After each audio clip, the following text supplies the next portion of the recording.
Yeah. how do we deal with a tyrant in power that's waging active war on communities, right? When your community, your organization is for immigrants, right? Yeah. So how do you deal with it? How do you brace for what's coming?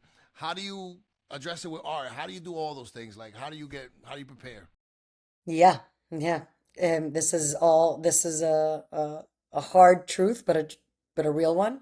So the first thing is we prepare, right? So all of our staff is trained in Know Your Rights. We have given information to all of our families and all of our artists. We also have been trained on how to keep our community safe and make sure that our team knows how not to, how to engage if ICE ever comes and the federal government comes in. So it's like we prepare, we do the trainings, and then we have led these trainings for about 30 other cultural organizations because people come to us too and we're like giving them for free. We're like, this is what you should do, this is what you shouldn't do. So it's like doing this work of trying to do educating around the basics. Um, and then I think the other thing that we do to catapult what's happening is we tell our stories. Like we are not going to change our website. And we said, we would have been denied. But before we were denied, and before they change all the guidelines of the National Endowment for the Arts, we made the decision as an organization. We wrote to them and said, we rescind. Is that how you say it in English? We take back our proposal. Because once he went into office, I just don't want any connection to the federal government. We receive no money from the federal government. We do receive from government, state, and local, but not from the federal. And that was our one thing that we had. And I was like, I don't want it. I don't want your money. I have nothing. I don't want anything to do with you. So I think it's also like being guided by our values, keeping our messaging. And then, the play that we just produced, we did Domino Effect, which led you went to Loved see, it. was this, Loved it. yeah, okay, which is a piece set uptown about what centering immigrants, now a Middle East, Iranian immigrant, which with the Muslim ban now is a country that's also not allowed here, a black trans woman, the LGBT community also under attack, and Latinos, right? So, and multi-generational. So we are telling a queer black Latino immigrant story now. And I think that's the way that we counter it. Welcome to Uptown Voices. From Harlem to the Heights to the northern tip of Inwood, we're here to celebrate our people and together seek solutions for the difficult issues we're all confronting as neighbors. Regardless of what hood you represent, we share the same goal, creating the best community we can, somewhere to enjoy, where we can build our lives and raise our children. We want to thank 181 Cabrini, located on the corner of 181st Street and Cabrini Boulevard, for its generous support for this podcast. It's your neighborhood bistro just steps away from the North Walk of the GWB. Stay tuned for a discount code that you can mention to your bartender or server the next time you visit the restaurant. We also need financial contributions from listeners like you to produce, improve, and expand our content. To contribute, please scan the QR code on the screen or visit www.livingamericana.com. That's living without a G.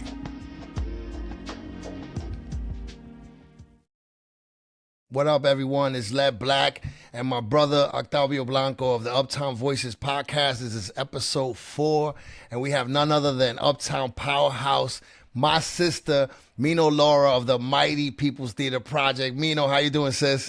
Hello, Led. I'm doing great. I'm so happy to be here. Hi, Octavio. Great It's to see fantastic to you. meet you. Yeah, Mino, it's always good to hear your voice. It's funny because we've been doing this together in a sense, and not Yeah. together, but for the same amount of time. And ever since I've been following you, I've been blown away by the trajectory, the way you do things, the love you have for this community. And yeah, so to talk to us, Mino, how you been, sis? I've been good. It's been a whirlwind. And yeah, talking about it's been a minute that we've been doing this and absolutely, next to one another, doing the work uptown, that uptown renaissance that you coined back in the day. I think that was like 15 years ago. And 15 years we are ago, yep. now, right? Wasn't it like 15? Yeah. And we're celebrating our 16th anniversary now. And we rebranded from People's Theater Project to the People's Theater. We're like, we're no longer a project. We are here to stay. So we dropped that. And of course, in anticipation of like the craziness that is happening, which is that we are building the first theater of Washington Heights and Inwood, like the first flexible theater above Harlem. And it's been a dream come true. I mean, coming because it's still happening. But it is like I was like in a hard hat this morning, like columns go. It's like so cool. It's so crazy. Yeah. Yeah, that's really amazing. And Octavio, I actually got to see, we went to like a groundbreaking a few, like last year sometime, and you could feel it. Like this is going to be really, really important. So let's just start there. Like, where are we with that? Where is it? When is it going to be ready? What's what's the high level view of what this is going to Yeah. be for Uptown? Yeah. It is in, it's on time, it's on schedule. So I'll start there, which is awesome. We have begun the fit out of the space. So this is, when I say the space, this is the People's Theater, Centro Cultural Immigrante, is going to be on 206th Street, right off the 1 train to 207, 206 and 10th Avenue, Uptown. And we have 20,000 square feet. And I know, which is wild. So we have 5 rehearsal studios. We have a podcast studio, Wow. music practice room. We have a beautiful art gallery space. And we have one of those studio spaces converted to a small black box theater, like a 50-seat house, 48-seat house. And then the other one is the main stage theater, which is about 150 to 220 seat house. What, where we are now is the walls are going up inside. The whole building is done because it's a mixed use development. There's housing above us. That's all done. Tenants are moving in, I think moved in this week. So now we're getting in there and doing our space. So all of the raw things are done, anything exterior. So now we're getting into the nitty gritty work, right? The box and box construction, which is so technical and so crazy that I know these things, but we are acoustically, because it is Uptown and it is the 1 train. So making sure that the musicians and the actors and the dancer and whoever is creating there is able to really have an acoustically separated space. So everything is completely separated from the main building.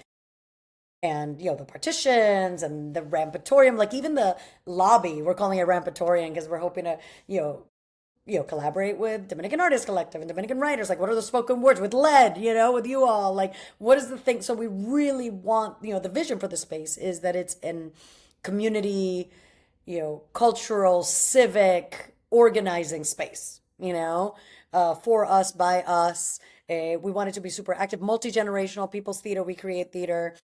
And not only with the immigrant community, with the Uptown community, but multi-generationally, right? We work with seniors, we work with professional artists, we work with community members, we work with young people. So all of our academy programs for leadership and advocacy programs are going to be there. So in the afternoon is going to be swarmed with kids, which I'm so excited about. I mean, like 200 youth coming in and out.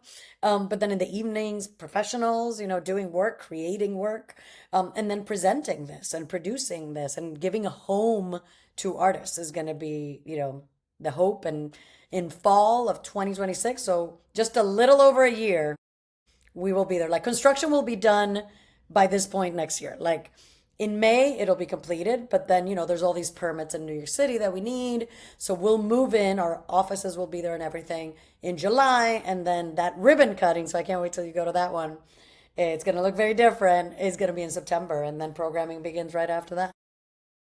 That is mind blowing, Mino, and it's a culmination, like you said, of almost 2 decades now, of work. But now that we got this, let's go way back to the beginning. Like, how did this come about, right? Because you came from DR. Like, did you come from DR with this idea, or did it spring to life when you got here? That's a great question. This idea, no, this was not my idea.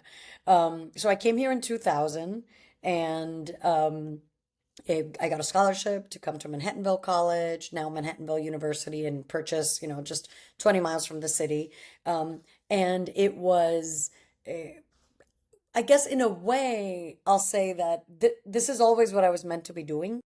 I was always creating, whether it was like El Campamento with my cousins in my grandma's house in Santo Domingo. In college, I created a program where, international students and Latinos were working with the maintenance workers to support them with their English. And we were doing kind of activities. So it was like kind of bridging the gap between the students and the employees. And that program lived on for like 10 years after I left. So like creating things and involving working people and young people has always been kind of part of my DNA. But when I moved to the Heights, it was after college, and I needed to kind of I got a visa, student visas that we need them, and all H1, all the visas. I know all the things.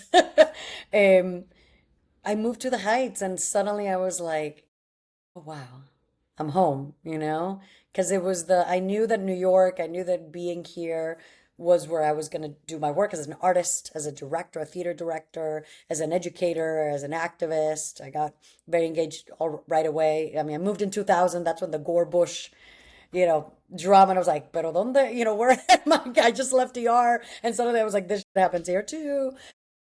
And then the Iraq War. So I became very active already here. And then moving to the Heights was just like the perfect place. And I immediately fell in love, felt at home. And it's now been, I mean, that was 2004. So it's been 21 years of really living and working and loving Uptown. And, the idea of the People's Theater really was out of my thesis project, which wasn't until 2007. I was doing a master's. I had lived, working as a waiter, like many of the paths that as artists we do, which I loved doing that work. And I did a couple national tours. I started as an actor and then transitioned to directing, was working with young people in the Bronx and Uptown, working with new immigrants, doing peer mediation at Harbor Heights Middle School and Luperon High School on 168th Street, like just down the street from where I used to live. Something was missing. Como que I was like, okay, I don't want to do the audition commercial theater thing, but I still want to have arts in my life. My thesis, was in peace studies, and which is not traditional, but that was kind of my advocacy work, and I knew it was going to be through the arts, and they told us not just only write a paper, but create an action research project is what they called it. And for me, I knew it was going to be working with immigrants and using theater as a way to bridge community and build and come together. East and West divide, right, of Broadway, and old and young, and English speaker and Spanish speaker. Like there were so many things that could come together, and I thought theater is a tool that I knew and is a tool that I think is extremely effective. So at Broadway Housing, we did our very first play in the Sugar, it wasn't Sugar Hill at that point, but like around Fort Washington. And a tiny little art studio that Ana Ofelia Rodriguez had kind of curated and gave us a home. And from there, suddenly we were like, wait a minute. So we created a name, did a thing, did free shows, did dialogues after. It was great. And I was like, okay, I guess let's keep it going. And from there, it really just evolved as a volunteer thing. And then the schools that I was volunteering at in the Heights, I had made relationships with those principals. I was like, so I just started a nonprofit. Can I come in and do theater with the kids, not just peer mediation? Which I was already doing theater in my peer mediation workshop, because I don't know how not to. Anywhere I go, just have people do mojigangas and act up. But now it was like, yeah, well, you contract us. We became a vendor with the Department of Education. And then it just slowly started building. And it was literally at the beginning, back when we met, like it was knocking on doors everywhere. Like we performed at Coogan's, we performed in restaurants, we performed in the library, we went to the Y. Like we were just like, we want to do a program for seniors. And the Y is like, great, come and use our space. You'll serve our community. And that's how we in the Manhattan Times, like if we do something here, back then it was Mike Fiddleson there. So it was just slow, it wasn't like the path here, but it was probably like 4 years in to this work, right? And now we had some staff, some people that we paid, and not me or my co-founder and partner yet. But we're like, it'd be great if there was a theater. Part of it, a book of the hassle of every time having to find a place. But it was like, it'd be great. And there were a lot of moments when we tried it, it didn't work. Like, there's abandoned, churches or churches that are defunct or based, I saw so many spaces uptown and it just didn't pan out. Or there's a new development here. Maybe there's some space there, but like nothing ever went to fruition. And then when this opportunity came and the city put out an RFP, and we really spoke to our team and our board and our friends, and we're like, should we do this? And then so many of the groups uptown were like, you have to. None of us can do it. Like, you need to do it for all of us, So we had 21 letters of support for our application. And I think part of the reason we took this leap, because as a small organization, nonprofit, it's scary to like own real estate and handle this. I think it was out of a sense of responsibility and commitment to Uptown, because this was suddenly a public proposal from the city, and I had heard and had seen there were some larger kind of institutions and groups from Queens, no diss to Queens, love Queens, but groups from other parts. And I was like, okay, it needs to be an uptown. I mean, if it's an uptown space, how do we make sure it's uptown? I was like, and we have to do it.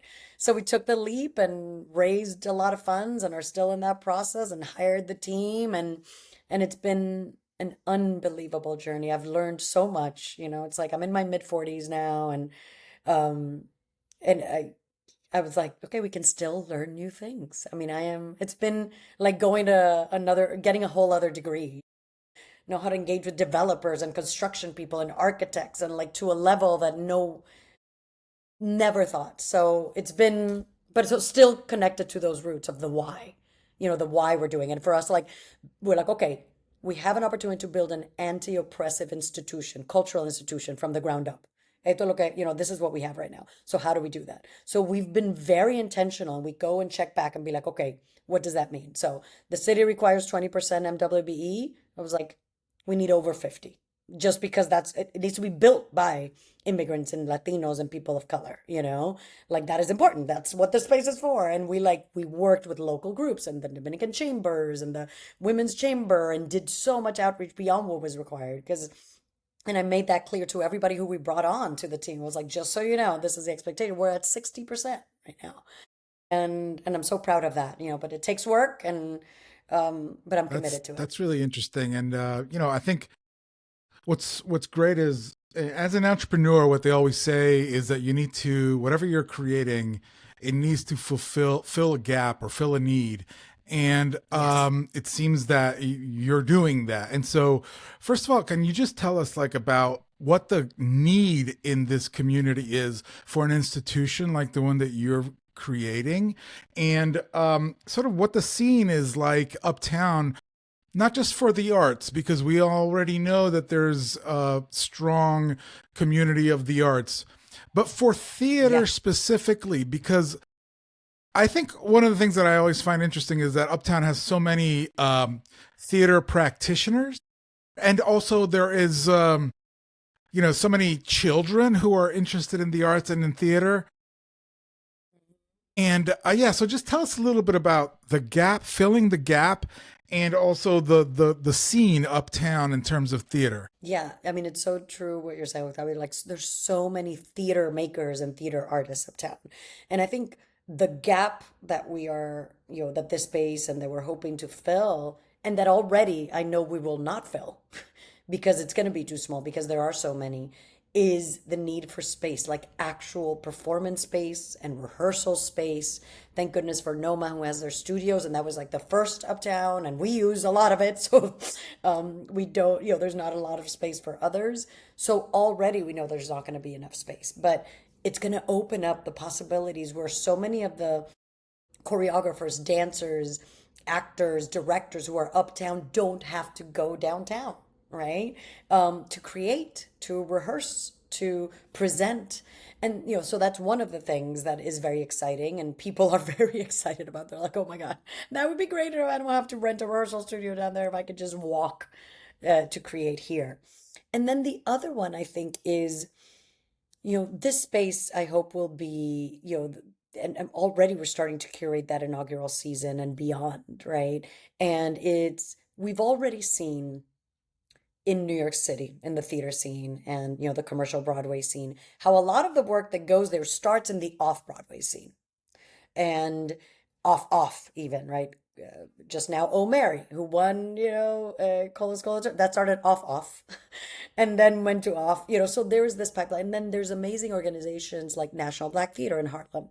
They've done work that they're producing with their ensemble. They're doing like this beautiful, spiritual, important work about and for the Black community in the United States. And there's been this kind of pipeline and connection from that off community rooted work And the gap that I see that I believe we can fill is, what is that pipeline of these immigrant stories, of these Latino stories, of these uptown stories that can be curated, developed, workshopped here, presented here in an off-Broadway. This is going to be an off-Broadway house. And then have the possibility for these artists, for these playwrights, for these directors to make connections. So we're starting to build those connections now, because I think our artists, as you said, we have so many who really just need kind of like that platform to start off. And I really do think that the People's Theater is going to be that for this community that doesn't have kind of a place to present their work in a way that's going to be seen and Yeah, moved I on. mean, for sure, I think the immigrant community has its struggles and its difficulty to break into mainstream America, and for those stories to be presented. And there are such powerful stories, and they're very diverse stories. They're not all about, the difficulty. There's a lot of love and joy, and I think that's wonderful. What Yes. is you said that you're beginning to curate that first year of shows. So give us a little flavor of what is going to be the breadth of the shows. Like, give us a little flavor for what we can expect in terms of shows in 2026. Yeah. Well, I can't give all the secrets, but I'll give you kind of a sense, right? So people can expect, we will have a main production or two. One of them will be coming from our devising ensemble of immigrant artists. And Octavio, so glad that you said, not only are the stories diverse, because yes, we're not just about struggles and pain. We're about love and joy and all the things. We have all the things. And also, we're not just, at People's Theater, we work with and for the immigrant community. And that's represented in our casts and in our team, right? So there's always a central, for me it's important that there's a Latino character, Dominican, at the center, right? But then there's others, right? In our pieces there's Iranians, or people from Uganda, Nigeria, Korea. We have actors from Korea and Japan. And so it's seeing these multilingual plays that have been created together, and then with the support of a playwright and a director. So there'll be a piece that will be multi-generational, multilingual, that people can expect to see right there. And then we will also have a reading from, a production from our playwrights unit that has come from playwrights that are, really up and coming and emerging, and having a production that really represents our stories, a Latino story. That's going to be one that people can expect. And then our community productions will come back. So community members, so if you want to be part of the inaugural season, like, your listeners can just be on the lookout to apply, because they could be performing in the inaugural season as well. And then we have some exciting partnerships, some pop-ups, some ongoing quarterly things and monthly things that people can attend and get engaged. It's on, really what are things in development, what are some spoken words. So a lot of exciting stuff beyond just the traditional, this month you'll be able to come any day of the week and see that. So Well, that's very exciting. So that that's sounds some of the really, really things. cool. So you're gonna have what I would consider to be like your big productions, Yeah, and you're also gonna have space for your partner community productions, people who are absolutely. up and coming, and people who want to have their shows shown. They want to develop an idea with you.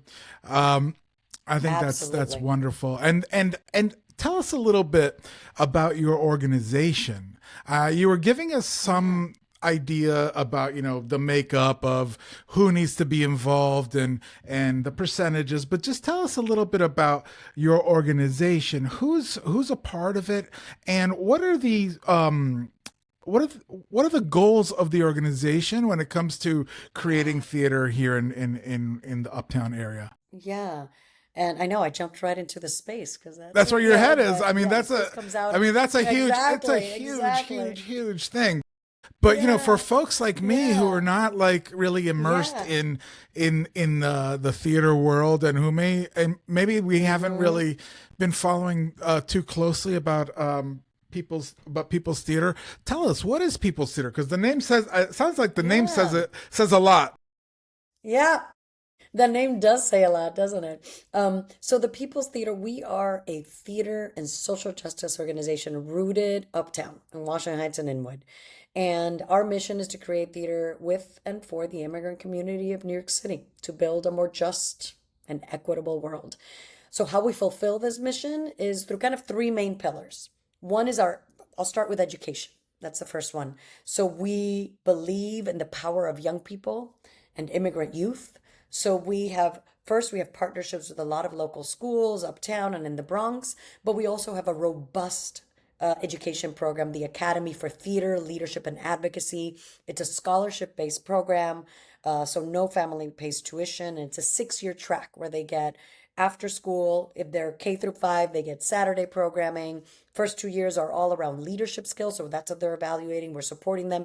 They get a caseworker as well, works with them and their families to connect them to the resources that they need. And that's where our amazing partners at NIMIC and Cloth and New York Presbyterian come in. So, those partnerships that I built at the beginning come to fruition now, right? We have these strong relationships that they could support our families with legal help or housing work or food insecurity. And years 3 and 4 are really about the artistry, their own artistry as young people. And at the end of each year, they create an original piece of theater. These young people share who they are and what are their dreams and where they come from. And our whole goal, really, the first 2 and 3, 4 years, is for them to be proud of their identities, all of the ones that they may hold, to discover who those are. On year 2, they go out to the neighborhood and identify what are the needs of the neighborhood and how do we engage with that? How do we tell stories about that? How do we share our stories? They really refine that with the technical aspects in years 3 and 4. And then years 5 and 6 are when the advocacy component of our Academy for Theater, Leadership, and Advocacy. So they partner with elected officials. They create pieces around some policy and legislative priorities for immigrant communities that we do in partnership with the New York Immigration Coalition, which is a statewide coalition for immigrant rights. And we select one, like whether it's Families Belong Together, or New York for All, or, to ICE not engage with NYPD, or the state police, or driver's license for undocumented folks, whatever it may be. Our young people create a piece on it, a creative action, and then they take it and they've performed it in the state capitol. They've performed in City Hall. There was one around mental health. It was so important for immigrant families and youth, specifically mental health and youth. And they performed at the UN. We've partnered with the Human Rights Commission. So it really is about giving the tools to our young people for them to be the leaders and artists and advocates that we need them to be, and that they are, really. They just need the tools and the path, so we support them. Our second pillar is, and that really is like the advocacy work that we do. And we work very closely, as I said, with elected officials and leaders for this. And then the other part of how we do it is through, of course, productions. We're a theater company, right? So we have our devised methodology over the course of many years. We created an 8-stage methodology of what it means to create theater that is inspired by our stories, that comes from our truth, that is grounded in power, not in, as you were saying before, ay, pobre mi, right? But like all of the things, and some of it may be dark things, and we're not going to shy away from that, right? But it's this whole, through writing exercises, through movement exercises, through reading and storytelling, we're able to bring up of ourselves. And then over the course of 18 months, we work with a playwright, we work with artists, we work with, it ends up in a production. We also do our New Horizons Reading Festival, and that comes from our playwrights unit that we had back in the day. James Bosley was from Up Theater, founder of Up Theater, was one of our playwrights back then. But it's really about giving not only an award and money to a playwright, but a cohort, a group that they come together every 2 weeks. They submit pages, they write pages, they read them together. We have actors in the room. We all have dinner together. That's one of the things that's important to us, food. And then it ends, yeah, siempre, we need food. And then we connect them to playwrights, to actors and directors, and we produce it in a reading. And for some of them, it's their first public reading that they've done. And from there, some of those go to a workshop production where now more audiences can come and see it. And then our community production, which I mentioned, goes back to our roots of Theater of the Oppressed, what we were doing work at Teatro Acción uptown for many, many years. Led, you never performed in one of them, pero But you know, it's fun. That's It's funny you say that because so many shared friends have. yeah, and I want to attest to the power of PTP because my daughter, my middle child, Layla, Yes. who's turning 21 next Monday, right? She participated in the program, and I think that program was vital in making her a more confident artist. Like she's not an actress, but she makes music. But I think PTP showed her what's possible. You know what I mean? So thank you for that, Yeah. Mino. Thank you so much. Of course, and I can't believe she's 21. And that's what, we always say, like, our goal of working with young people, like, our intention is not to, build, like, harness or the next Broadway actors, right? Some of them may go that route or may go the movie, but it's really about these compassionate, creative, individuals and human beings who know how to work with one another, who have creativity in their life, and exactly what you said, that confidence, right? To know who they are. And your daughter came already with a lot of power because she is your daughter. But many of our young people, are not quite there yet and and the parents may not have the language for that. Or we are, Dios mío, the world we're into now, being an immigrant is tricky in what you say, what you don't say. And, my kids have like, we protect our families the best we can. We train our team.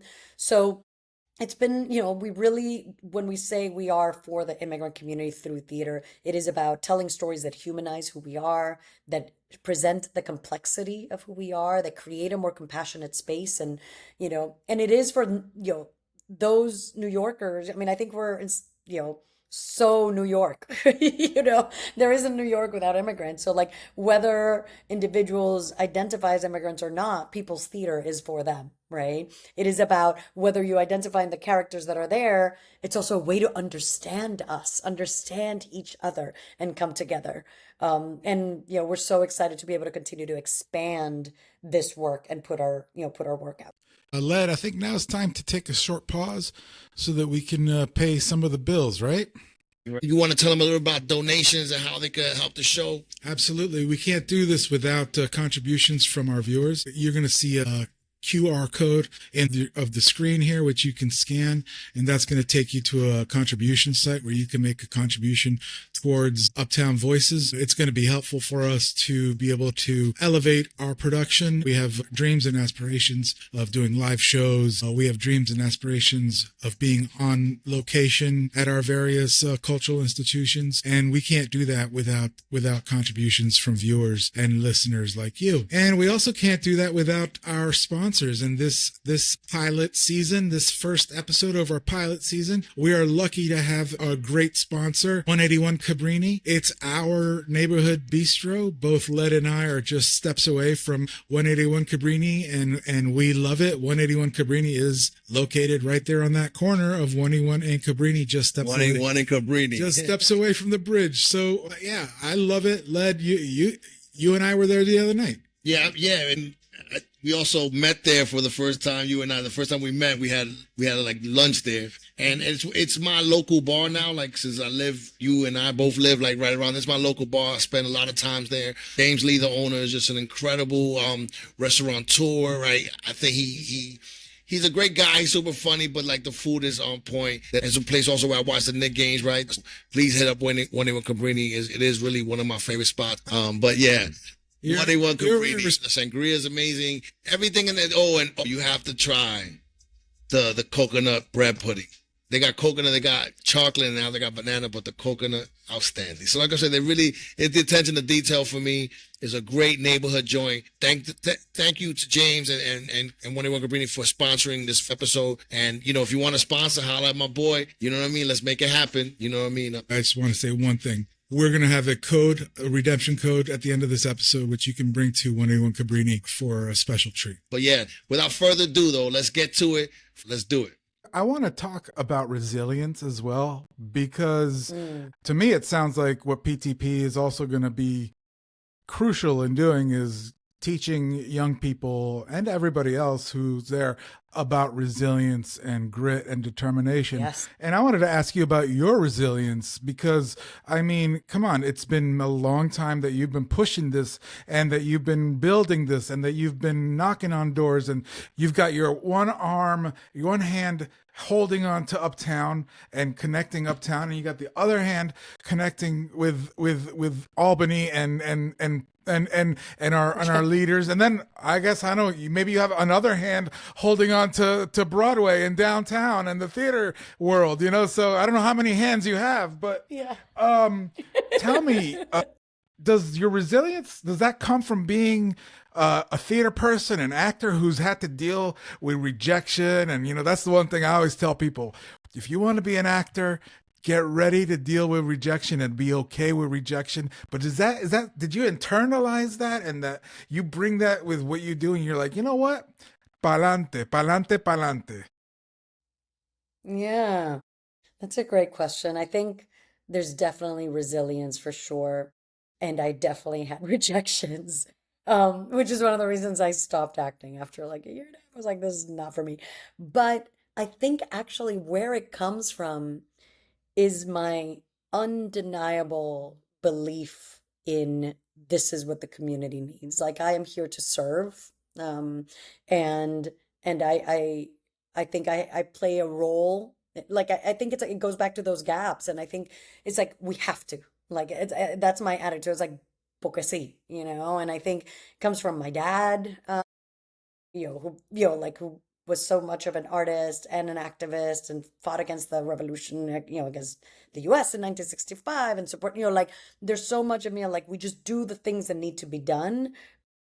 I'm not going to say that it isn't exhausting, and at times I need to like, take a moment to like nurture Of my own course. spirit, but I just it's just things there's been I've been so grateful and blessed because there's been, and as Led said, like there were so many of us that were kind of pushing towards the same thing in different ways, so there was this support system, like knocking on doors. Most said yes. Again, I was only asking for space to give a free thing, but I was like, I will do it. I love engaging with people. I love talking to people. I love creating with people.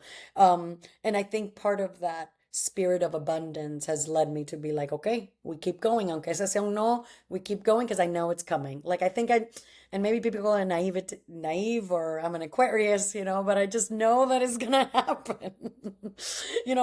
My partner, many people in our team, it's good that we have the checks and balances, that not everyone in our team is like me, but I think it helps the organization that I lead it that way, because I know that it will, and that it has to, because every community deserves this. Every community deserves a space to create. Every community, the funding should support this. And of course, we're in a place where it is being an organization that is, immigrant led, Latina led, that we sponsor visas, that we work with immigrants, that it is a scary time, but we're not going to shy away from who we are. And we believe that, the good will come out, even if in the middle of And if I darkness, could, just I wanted to ask you also, because we one of the rejections, or it could have been, and certainly it has not been, people come to you to act, to Yeah. to work, Yes. Oh, and yes. so that I think is also so key, is that you've got the cred, you've got the street cred. And tell me a little bit about that. And because it's one thing to go to like a community group and say, hey, we want to perform in your space for free, give us space for free. It's another thing to convince people to, hey, come and learn theater from me and perform this piece with me. And how did you like connect? How do you make sure that you connect with the artists and the people in the neighborhood to come and invite them to your world? Yeah. Well, I think I'll push back a little just to say it's not about me, right? I think the reason that people come is because it's actually about them.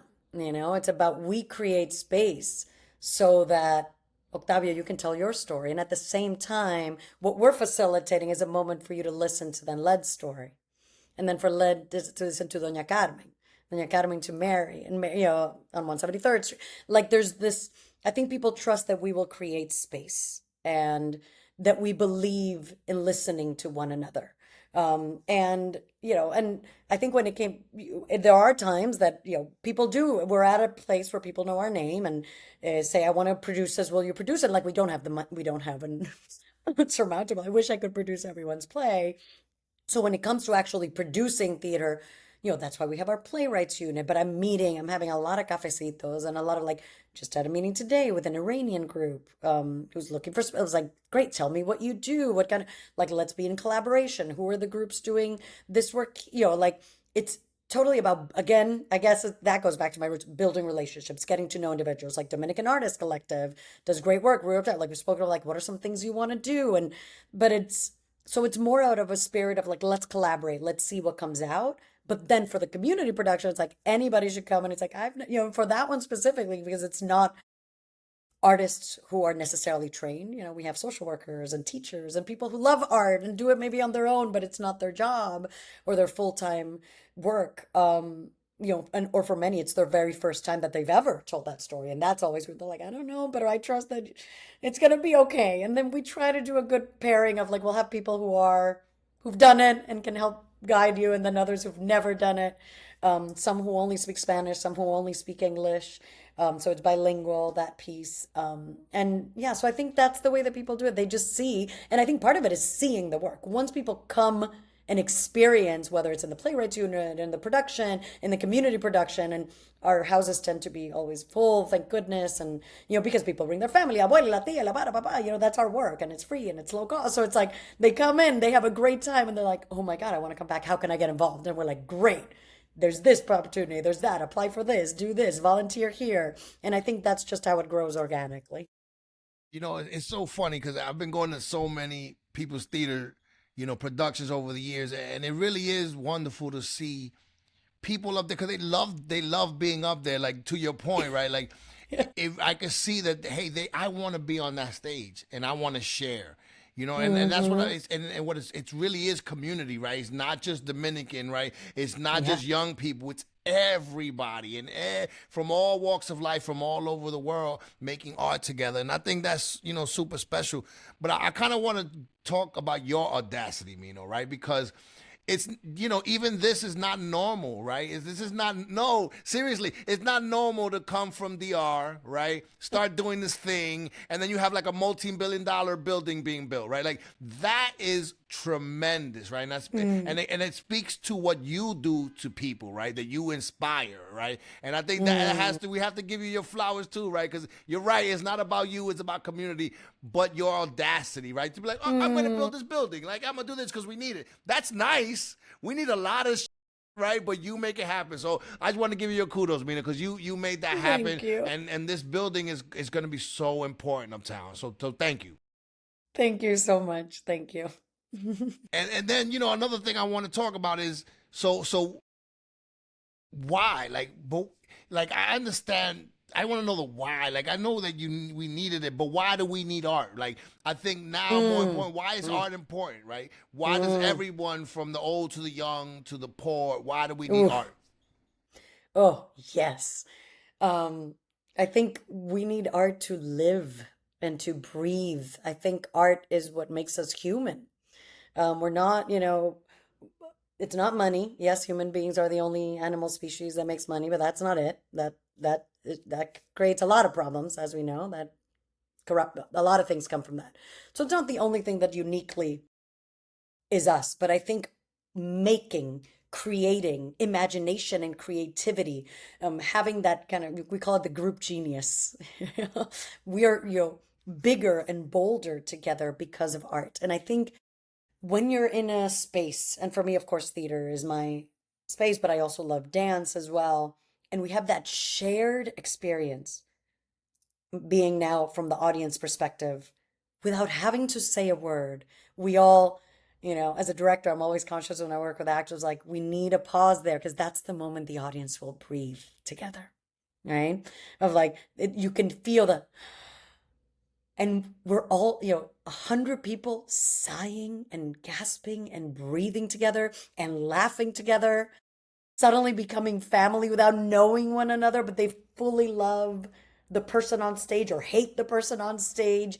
It's like you leave and you are different. And I think it's so easy for the stories that we hear to be the ones that the news tells us. And that can be extremely overwhelming and to say the least, and depressing and angry, and can fill us up with things that don't allow for creativity, but actually allow us to just kind of get smaller and and sad and all those things. And I think, as we think of what we are powerless over, which is a lot, we're also, and we can name that list, could start at the federal level and keep going.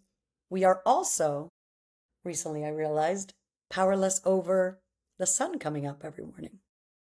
And we're also powerless over when the flower, I have my little garden. I'm a city person, but like that's my garden. When it blooms, I know when I put water, I can have power over that. And I think there's something about, you get people in the room, you get artists together to create, whether it's a choreography, whether it's a work, a theater piece, and then you give it away. You give that power. We are powerless over how it's received, right? And how the audience receives it. But we know that we put all of the love into it. And I think there's something profoundly human about sharing art, making art, that makes us stronger as society and as a community. So that's why I think it's essential. I think without it, we will just like fizzle out, get distracted, become this, because it's so easy. It's all over us. I mean, we have so many reasons to be angry. We have so many reasons to be rising up in the streets, and I still do that too. But I really try to use my energy towards just creating and creativity and imagination, and inspire others to do the same, because at the end, mijo, this is our life. We get one.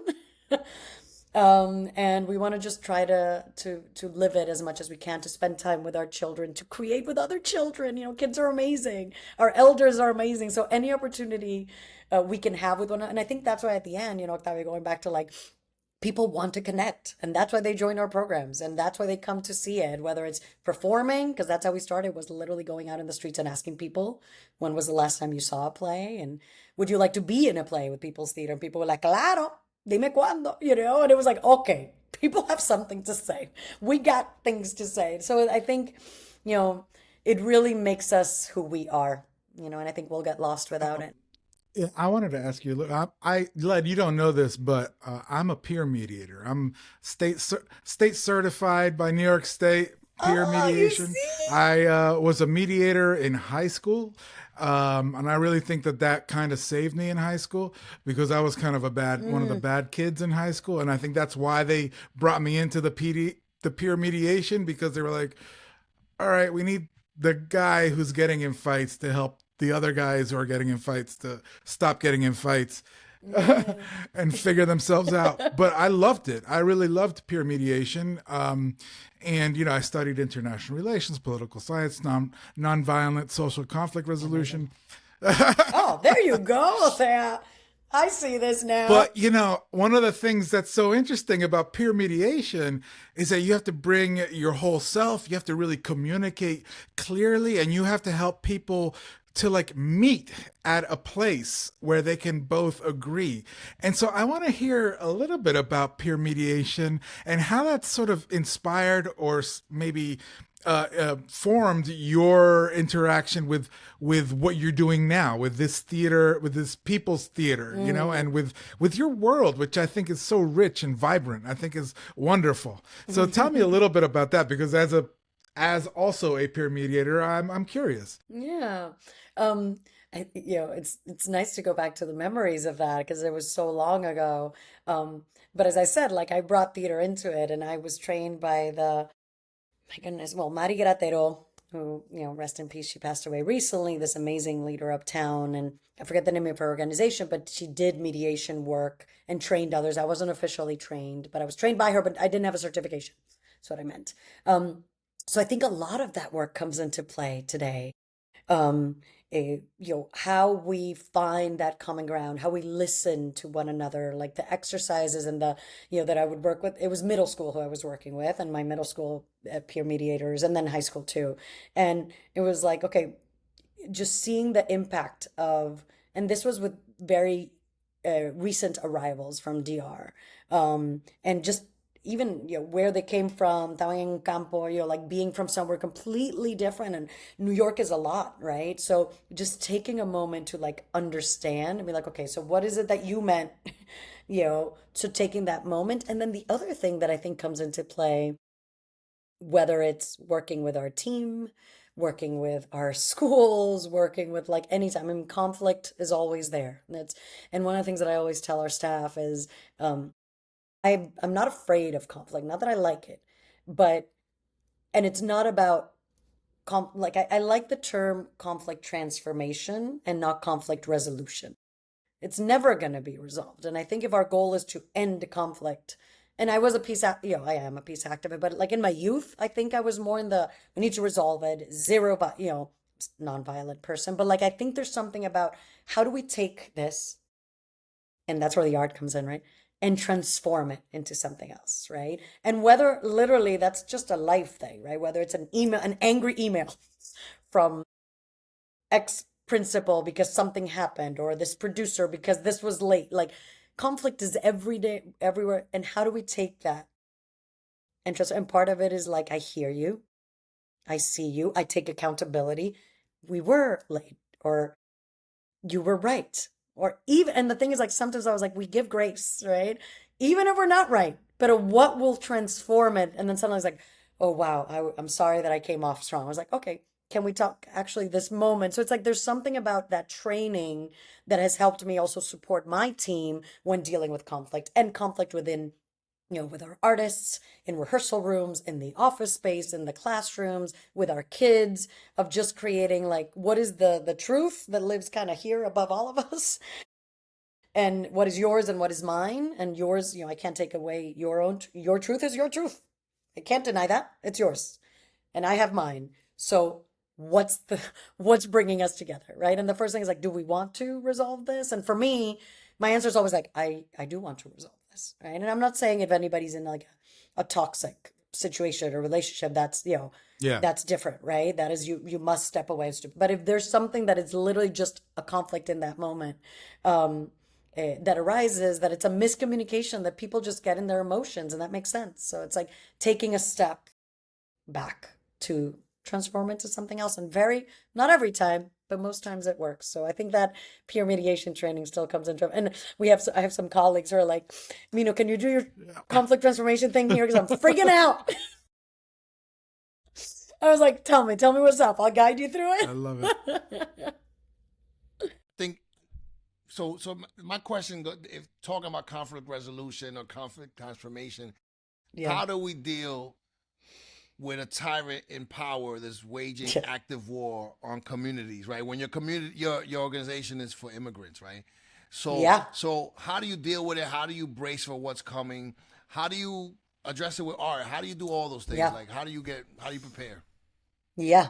This is a hard truth, but a real one. So the first thing is we prepare, right? So all of our staff is trained in Know Your Rights.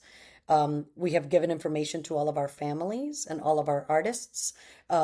We also have been trained on how to keep our community safe and make sure that our team knows how to engage if ICE ever comes and the federal government comes in. So it's like we prepare, we do the trainings, and then we have led these trainings for about 30 other cultural organizations, because people come to us too and we're like giving them for free. We're like, this is what you should do, this is what you shouldn't do. So it's like doing this work of trying to do educating around the basics.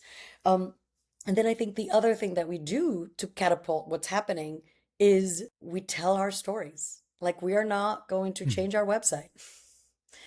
And we said, we would have been denied. But before we were denied, and before they change all the guidelines of the National Endowment for the Arts, we made the decision as an organization. We wrote to them and said, we rescind. Is that how you say it in English? We take back our proposal. Because once he went into office, I just don't want any connection to the federal government. We receive no money from the federal government. We do receive from government, state, and local, but not from the federal. And that was our one thing that we had. And I was like, I don't want it. I don't want your money. I have nothing. I don't want anything to do with you. So I think it's also like being guided by our values, keeping our messaging.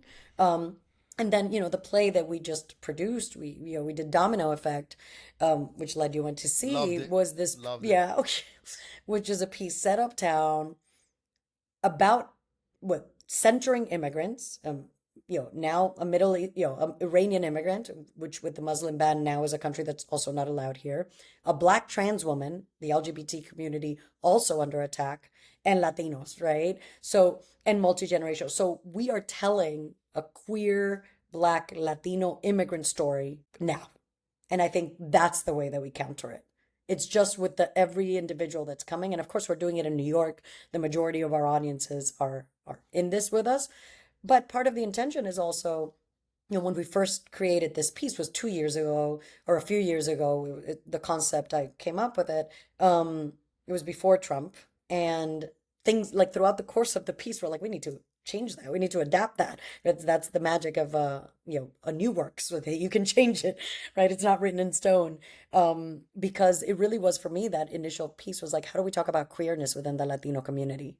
Because our young people are very comfortable with it. But our elders are not. And we were seeing that as a company that works multi-generationally, that our young people were talking about it, but the abuelas and the parents were not ready. So I was like, I want to play that bridges that conversation. So it originally was like, how do we have a conversation about queerness? What is queerness? Gay, lesbian? Like, I wanted to have that. But then it evolved into also immigration status and advocacy, right? What happens if you're an activist as an immigrant? And now not even as an immigrant, right? It just kept, we're like, we need to now, if we could keep going. So, but we didn't, and we took a pause and be like, are we going to be safe? But we did the steps, we prepared how to make sure that it's safe. It is a private space. So, when we know the public and private, we continue to train ourselves. And then we recommitted to telling this work. And we went on press. We got a lot of press for it, where we were putting our name and my name with all of that. And I'm sure I'm on some list somewhere. And I take that risk because the work deserves. So I think it's like we focus on just doing the work every day. And that's the counter that I can, that I feel that we can do as artists and as artists Well, during this you're kind on of the time. right side of history, and you're gonna wear that as a badge of honor. No matter what list you're on, that's gonna be your badge of one of your badges of honor. You're gonna have many badges. You're gonna look like a Girl Scout with so many badges. Oh. What about, I think one of all this idea of transformation, and I know that, it sounds so amazing. Can you tell us a little bit? Do you have can you tell us about anyone who you've been working with throughout the Mm, years, who you've seen sort of blossom or bloom or transform? Maybe because truthfully, as an immigrant person, a lot of times you really feel like powerless and so hmm. quiet, and you don't want to take up space. But have you seen Yes. that this transformation happen? And can you tell us a little bit about that? Yeah. I mean, I think one example, a couple examples that come up is like three, my, okay, three individuals that I can mention. One is our board chair, the president of our board of directors, was one of my first students at People's Theater. Wow, That's that's Um, great. amazing. yeah, at that school when I was doing peer mediation. She was one of my students. And this is when we were still like a volunteer organization. And she had just arrived from DR, from La Vega. And I saw in her, I was like, oh, I met her when she was 10.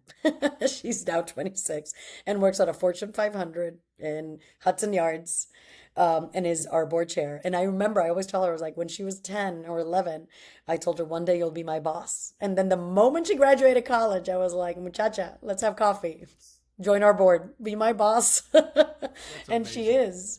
So it's like the impact, and she speaks so beautifully. And you know, Saida Perez is her name. She's amazing.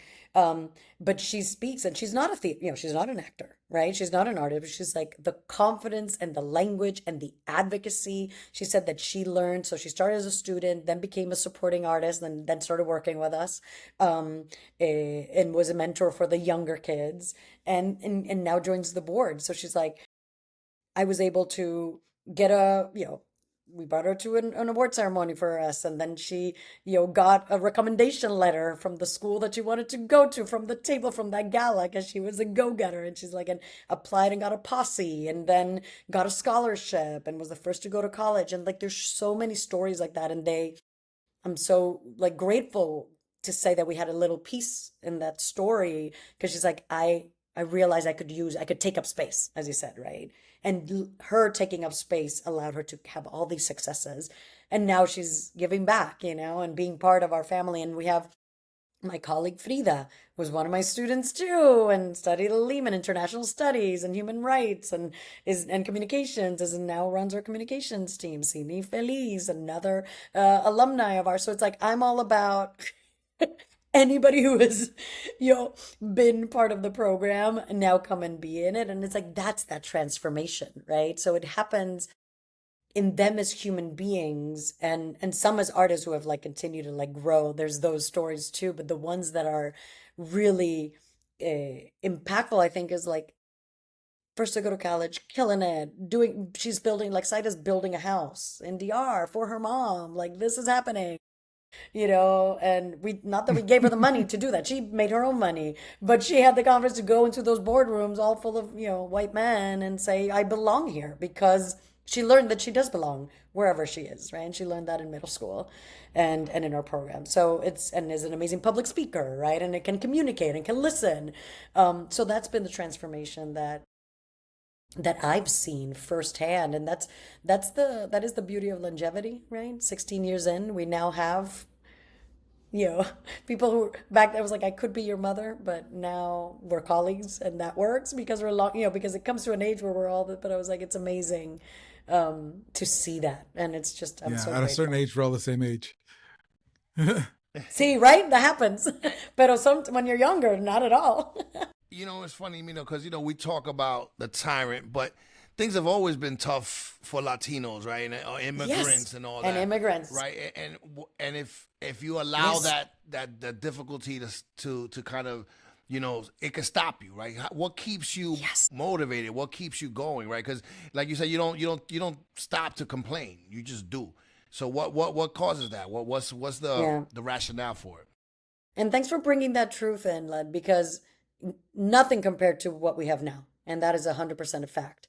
But for immigrants, some people called Obama the deporter in chief. And like, like there was still like, and the path, the dreamers, that was supposed to be a starting point, and then it just got stuck. And that was very Democratic parties also were doing, just left it. We need a pathway. There's so many things we need. And we're still doing that advocacy work. But I think what keeps me going is people like Saida, is our young people, who, when I don't go because I'm building the theater and I don't go to like our youth programs as much anymore. We have an amazing team. But when I go, they're like, Mino, you abandoned us. And it's like, I was like, oh, they're so connected. And seeing the families like come and volunteer, like, oh my gosh, this means so much. What you're doing is like, it's changing, this child. Like, we know kids who, you can't hear them speak when they start working. So it's not like, I was saying, again, going back to like, we have some amazing actors, like brilliant actors that you're like, oh. And then we have in the same class, kids who you can't even hear them talk. They're so shy. But they're there. And mostly because the parents are like, come on, try this. And because we call it a brave space, not only a safe space, right? Safety first, but we move the next stage. And it's amazing. Like one of these young people, one of these girls who I met were just even like couldn't do it. And that's just where she was in her own development, and is now like was the lead in her class's performance this year and performed at our gala and was like, I was like, oh my gosh, you are amazing. Like we always knew it was there, but like it gives her the tools and the space for her to find her own voice, right? We don't give you a voice, it's your voice. But like create the space so it can come out. And like those moments, because we have so many, and we have kids with different neurodivergent and like kids in the spectrum, but this is a place where they can come and be themselves and be fully loved and belong.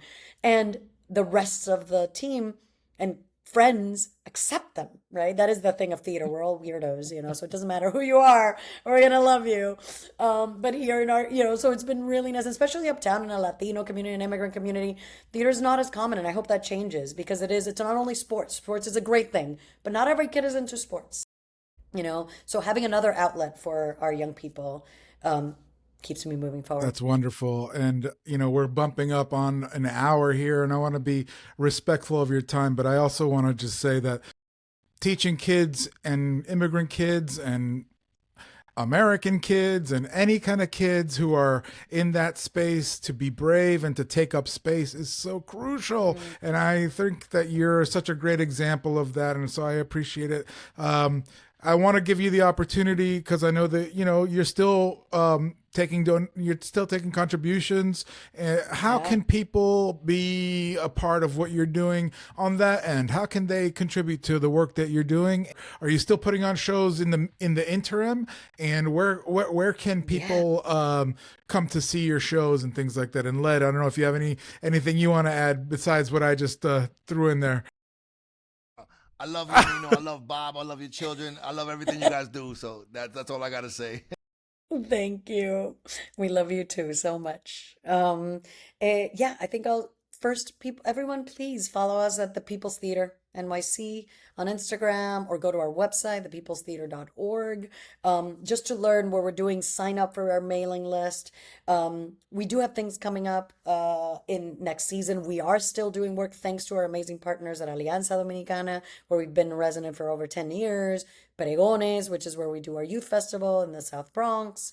We are continuing to be active with our community productions. You can expect in the fall our playwrights unit, another exciting thing to be announced soon. And our workshop of new works. And also we want to hear from people, what do they want to see at the People's Theaters? If they go to the website, they can share what's the kind of programming they want to see. Because as I said, I'm in the midst of building that out now and making those connections. So it's so important that we hear from the community what they would like to have. And then, yes, we are still raising funds. And, going back to this is the People's Theater, we are still getting the higher numbers from the foundations and the corporations, but we also, we're going to be throwing a big party next year. And we hope everyone comes uptown and every donation will be part of, you'll get a little piece of, and we have this bucket that my son is always like, why do you have that dirty dirt, bucket there? I was like, I needed to have a piece of the excavation. So everybody who makes a donation, whether it's $100, $200, will have a piece of the theater there that they know they helped build. So all of that will be happening next year. So as they get on the lookout, because we want to make sure that everybody has a stake and has a little, vial of sand that they're like, I'm part of that theater, right? And for you to have an imprint in that space as well. So yes, the People's Theater, look us up. Follow us, come to our shows, come to the reading, support playwrights, come to our youth festival, support our young people. And that happens in the spring. I'm so excited for this conversation and thank you so much. Thank you. Mino, thank you so much. Thank you, Mino. You're super amazing and it's amazing. You've planted so many seeds uptown and some of them haven't even blossomed yet. It's still in the ground. So it's amazing to have this conversation and I always learn a lot about the guests. I also learn about this guy who's my co-host. I didn't know he was You see, peer mediator. I'm learning a bunch of stuff about everybody. So thank you for being a part of the show and thank you for doing the work you do. Octavio, you got something to say, brother? I want to also thank you. I think the work that you're doing is so important, and I hope that we can continue to collaborate and to be a part of our journey and to be a part of your journey. We're still learning what we're doing here, but we love it. We're on a roll. This is our 4th episode, and we really want to keep it going. So there's so much. We'll do a live taping at the theater. I love that. There's so much that we can learn from you, and so we want to keep the avenues of communication open. So thank you so much. Absolutely. And I just remembered, Mino actually had a TV. Remember, he had the web show, and that's where I thought you were going. And I was on the web show. I was wondering, I had a weekly, a regular column on it. So thank you, Mino. That was really a great idea. Oh my gosh, yes, we had, that was a moment of action, right? That was one of those moments. How long ago was that? That was a few years ago now. That was, yes, that was during COVID when we were shut down. And I was like, I can't just be doing nothing. I was like, we're going to share resources. right. And I was like, Led, will you join me? Yeah. I had to put on red lipstick. And yeah, it was like Zoom, and we did a live streaming. Yeah, we created the Palante. What was it? Palante. Yeah, it was really good. I really enjoyed it. So. It was great. We should go find those episodes. We did good. It was a lot of work. Let's get those Bob back behind the out there, scenes man. did a Let's lot. get those back out there. Yeah. We interviewed some amazing We people, really did. We had got some Carmen. information we had out some there. Great people on the show. Yeah. Awesome. All right. Well, thank you. Awesome. Thank Well, you. Thank you so much. Thanks so much, Mino. Thank you for having me. All right, y'all. Thanks for joining us in this episode of Uptown Voices, brought to you by 181 Cabrini, your neighborhood bistro just steps away from the North Walk of the George Washington Bridge. Use the code Uptown Voices Season 1 for your discount. And to stay up to date on the latest in Uptown, you can follow Uptown Collective on Instagram, Facebook, and X. If you're watching Uptown Voices on YouTube, don't forget to smash the subscribe button and to give us a like. We also need financial contributions from listeners like you to produce, improve, and expand our content. To contribute, please scan the QR code on the screen or visit www.liveinamericana.com. That's